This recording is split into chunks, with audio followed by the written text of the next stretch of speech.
if I'm offering a formulary that promotes biosimilars over brands, the rebates are going to be lower. So if you're playing the spreadsheet game, I'll lose every single time. Is that advisor getting paid more by the coalition or more by the client? So the way to actually move the needle and the way to actually drive cost savings is on a formulary level, requiring the use of biosimilars.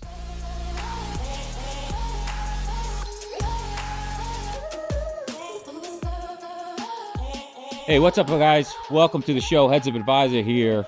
We were talking about the PBM space again today. Some updates, some tricks. You know, they move the goalposts a lot on you, but I got a great one here with Justin from ServiewRx, the CEO, and we're going to be talking about a lot of different things that are changing in the market, something that we got to stay on top of regularly. We had a great member event out here in Indiana, and one of the employers said, John, well, why do we got to come here? You know, we're doing all those great things. I said, because they're moving the goalpost, right, on everything every year. And the one they're moving it the most on is the PBM. So, Justin, welcome to the show. Thanks for having me. Let's jump right into it. You know, I even get tied up, or it gets tricky with me when I'm talking. Is it transparent? Is it fiduciary? Everybody's one now, right? What in the hell is the difference anymore? Because again, everybody's trying to claim it now, and now that's a name and that's a buzzword in the PBM space. What the hell does it actually mean, and what's the truth behind it? Yeah, so ultimately, transparency, I think, has devolved kind of into just marketing. But what it boils down to is you need contract clarity, so you need to know what you're signing up for. PBM is already super complicated. The contracts do not make that any better. You need to be able to audit what you see. So if I say you're getting this, I need to be able to prove what you're getting. And ultimately, you have to be able to align incentives, right? If my incentive is to just push more product, I'm going to push more product. Rather, if I'm aligned where I only get paid if you're happy as a client, or I'm only getting paid if I deliver some sort of result, then I'm more likely to deliver that result versus if I just get paid for volume, I'm going to generate as much volume as I can. I think it's more about contract language, data access, and incentive alignment versus marketing or you pay what I pay. Because ultimately, you know, I think a word that's thrown around is pass through. Everything's pass through. Well, pass through is great. But if you're not actually delivering a lower PMPM, and if you're not actually delivering less cost, then who cares? It's just marketing. You mean I get my rebates though? I'm getting everything back. Exactly. Huh? It's a tricky thing. Most advisors, maybe you don't have the pharmacy consultant in-house, but I think it's something where if you said, what are 3 things we got to look for? If he says that I'm transparent, what are 4 questions maybe, or 4 boxes I got to check to make sure that's what it actually, we think it means? Pass-through, transparent, fiduciary. What are those key items? Yeah, I'd say you need to have access to your data. That's first and foremost. If you don't have access to your data, you're in trouble, because how can you check anything? That's the least transparent thing. That's the first thing. Second thing is, are they focused on lowest net cost, or are they chasing things like rebates? I think that when we look at the marketplace and we look at what PBMs are going to market with, there are some PBMs that go to market with high cost products because they say the rebate's higher, right? You want lowest net cost. When you take the gross cost and then you subtract away that rebate, what is the ultimate cost that you're paying? And is it higher or lower than what you're filling today? Third is aligning incentives. And that's what we talked about earlier, where if I'm incentivized to drive volume, then I'm going to drive volume. And on that same thought, vertical integration, if someone's vertically integrated, it's near impossible for them to truly be fiduciary aligned or transparent, because if you're the one dealing and you're the one paying, how do you rectify that?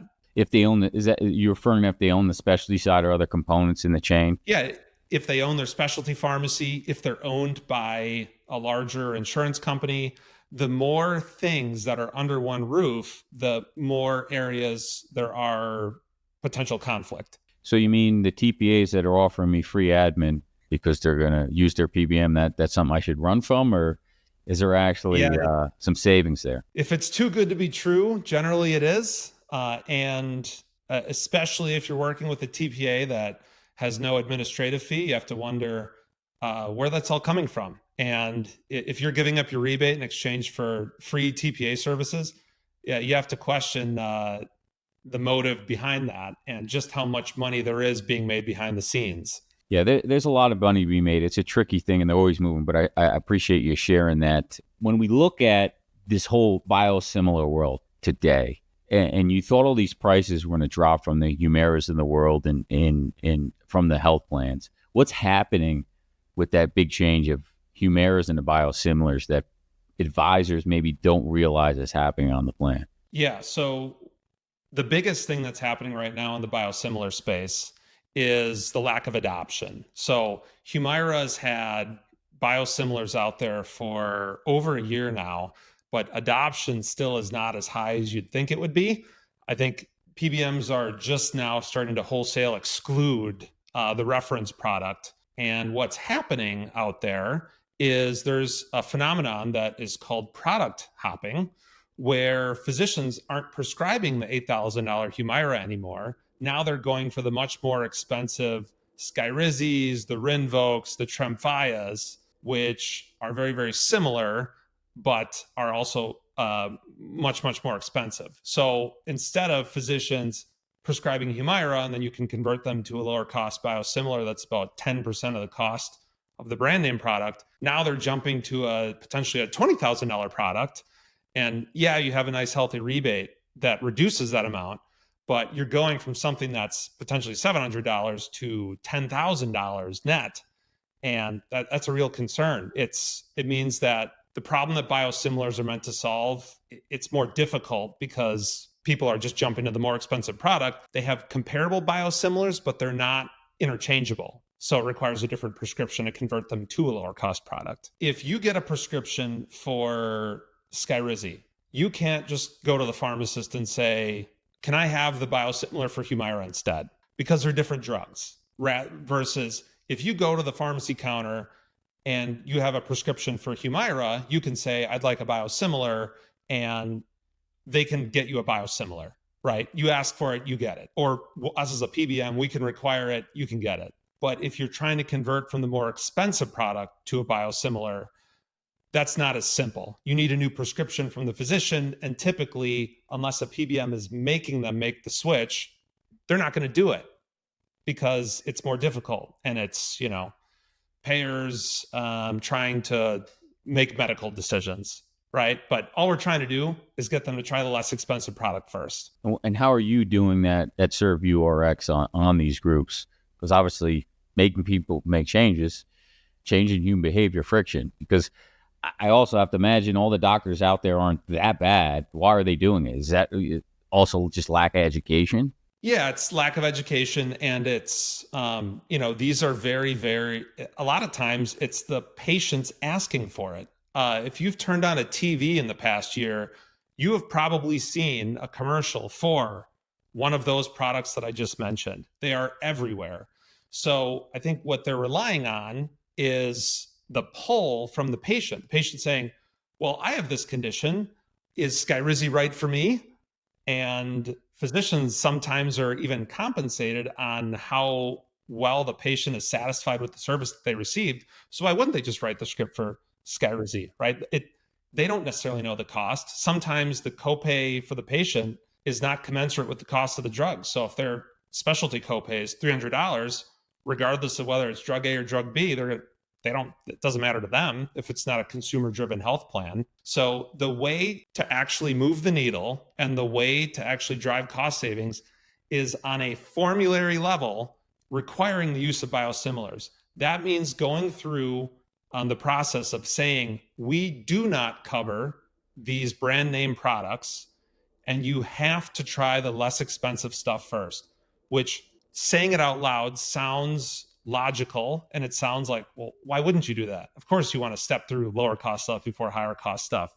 But it is very, very uncommon because the more expensive products have a large rebate tied to them.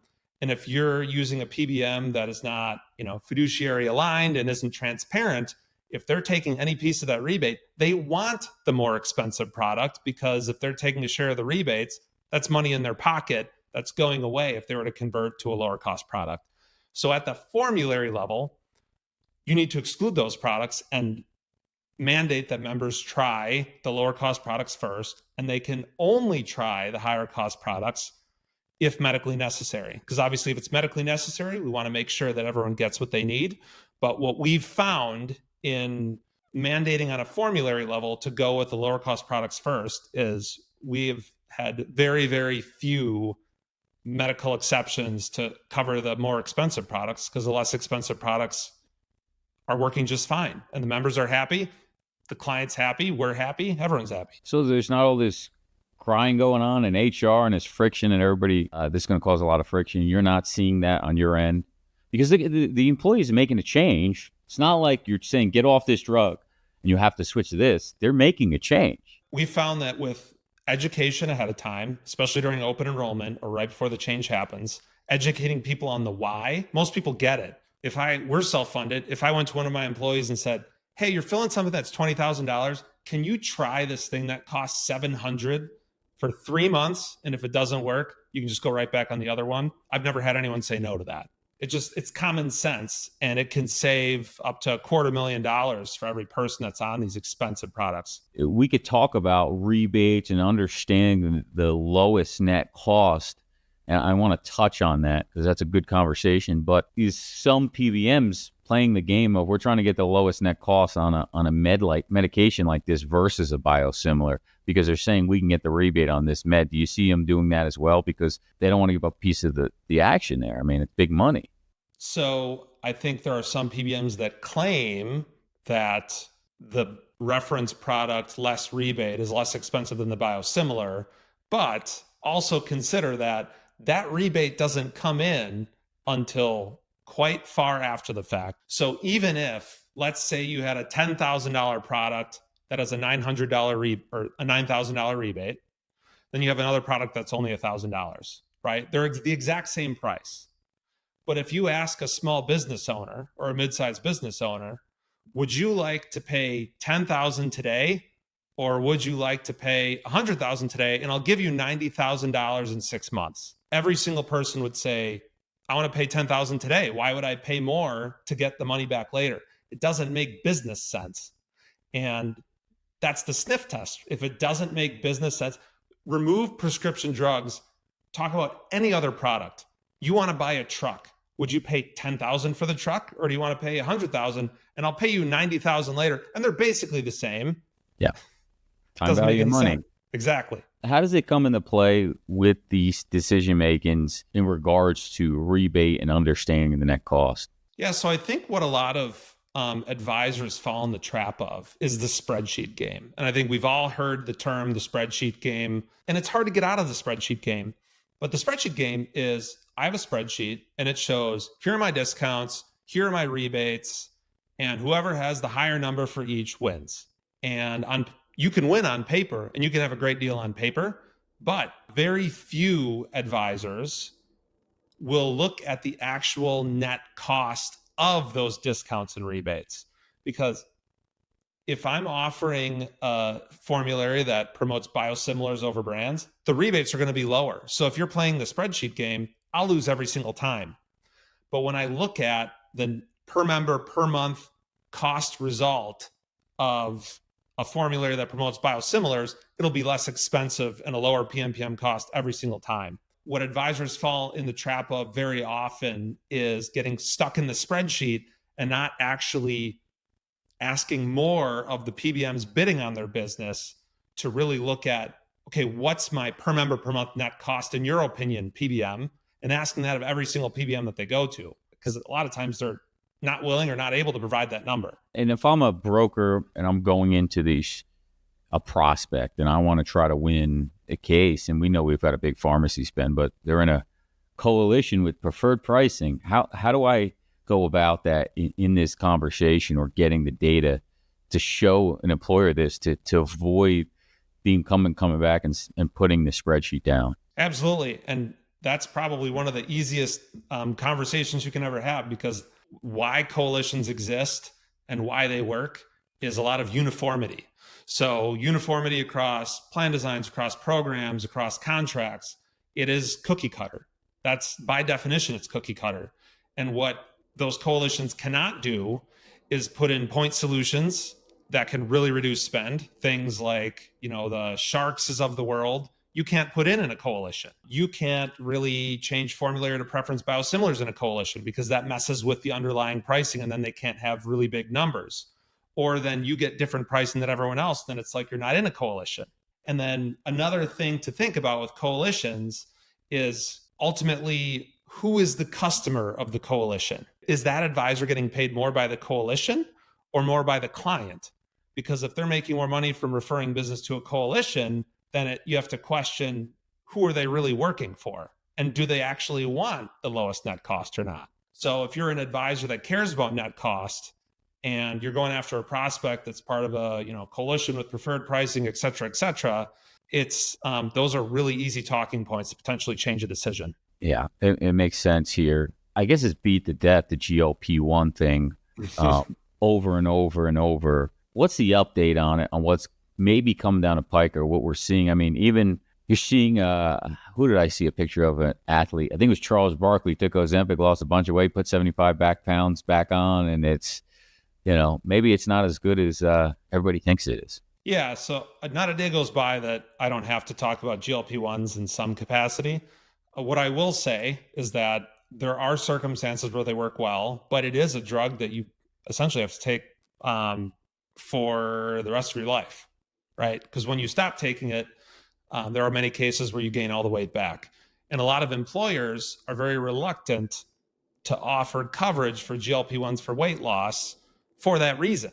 Now, I think it's well known and documented that obesity causes a lot of other issues. And in theory, over a very long period of time, an employer that covers GLP-1s for weight loss would recognize that savings in cost avoidance on some of the complications related to obesity. However, when the average employee changes employers once every 2 years, it is unlikely that many employers in the mid-market space, where people aren't there for 10, 15 years, are ever going to recognize those savings. I think when smokers and cessation programs you have in place, all those claims come in when you're over 65 and are off the plan anyway, so they don't work. Right. And you can tell that these GLP-1s are in demand and employers aren't covering them because, every quarter you see another direct-to-consumer play where they're offering the price net of rebate, or there's all these compounders out there. So the demand is there and the results are there, and it's a cultural phenomenon. But in the space that we're talking about, which is employer-sponsored healthcare, the value prop and the use case isn't quite where it needs to be. But it is a highly rebated product, and there are other avenues to provide employees to access it off the plan, perhaps. So there's methods for people who want them, but I think for employer-sponsored healthcare, we're not quite there yet. Yeah, you see all these other channels now. I was talking on the last show, and I'm in Miami, so I get hit with ads up the wazoo on everything and anything. A lot cheaper than what we see the health plans paying for GLP-1s. Yeah, and that's an interesting side effect of the GLP-1 phenomenon, is really highlighting how crazy it is when you start to look at gross to net in the pharmacy space, where a product that's $1,100 on plan can somehow be offered at Costco for $500, and the stock price remains unchanged because the net economics still benefit the manufacturer, right? Which goes to show just how much in rebates are being paid on these products when you see, here's the price on plan, here's the price if you just walk to Costco. That difference is almost entirely explained by all the middlemen paid along the way, whether it's the distributor, the PBM, the GPO. There's a lot of people that get cut in. In pharma, they call it gross to net. And what we see on the GLP-1s is a lot of manufacturers are offering the net versus the gross. And it's really just highlighting how not transparent the price of drugs are. Because this is just one example. If you did the same thing with Humira, it would be even more out of whack. There's a lot of meat on the bones. I was talking about getting hit with ads with MRIs and the market, just with deductibles and coinsurance going up so high. Now, PBMs play tricks on with the copay cards and stuff, but you might as well just go to this $500 MRI center that's hitting you with an ad versus going to a facility in your health plan anymore, right? Right. The greed's gotten so bad that the cash is better to go to, and there's arbitrage there that people are going to start doing. I think that's what the Hims and those out there are seeing, which leads me to the next point is what's happening with the Mark Cubans of the world and the Amazons of coming in and disrupting a little bit and bringing more transparency to the price and going, well, I might as well just buy it here. It's accessible. It's cheaper. How do we access those? Yeah. And I think what Mark Cuban has done with Cost Plus has done a great service to the 80% of Americans that are on, a fully insured plan with one of the big carriers that are getting a pretty bad deal on their prescription drugs. Because what they have done is they have basically shown what the floor should be for generic products. I don't know if it's well known or little known, but a fact about the industry is brand drugs are typically dispensed at a loss. Generic drugs are all the profit is made at the pharmacy level. And if, for example, a PBM were to own both the payer and the pharmacy, they can decide what to pay themselves. And if I decide what to pay myself, I might as well make money on it, right? So then you see the price of generics start to get really high. Then you have players like GoodRx that are out there. GoodRx was kind of the start. It was the smoke. And, over time, GoodRx prices have gotten more and more because they're charging fees to pharmacies in order to use their services. So GoodRx used to be ubiquitous. Now some pharmacies are pulling back, or the pricing is less aggressive than it once was because they have to pay the fees on the back end and they don't like that. And then Mark Cuban comes along and says, forget discount cards and forget MAC reimbursement. We're literally just going to show you what we pay for it, mark it up, add a dispensing fee, add a shipping fee, and you know exactly what you're getting. So what we've seen is that if you have a transparent pricing arrangement and you are getting competitive pricing on generic products, it's going to be very, very close to what is at Mark Cuban Cost Plus. But what's more important is people that are getting a really bad deal on their pharmacy spend, and they're spending a lot on generics, they're going to see a huge amount of savings from the Mark Cubans of the world. And what we tell clients is we have them added like any other network pharmacy so people can price shop, people can use them and actually have their copays and deductibles applied because we're not afraid of competition and we don't own a pharmacy. So by all means, if you want to fill up Mark Cuban, be my guest. We encourage people to price shop at Cost Plus. And on the Amazon side, I guess we can talk about that from a different perspective because Amazon is a pharmacy that we use in our own network. With them, they just have a really low cost to fill and they have a really great cost basis, and you get the value of the Amazon delivery network. So we've been really, really happy with the results that we've had since partnering with them as a preferred mail order partner.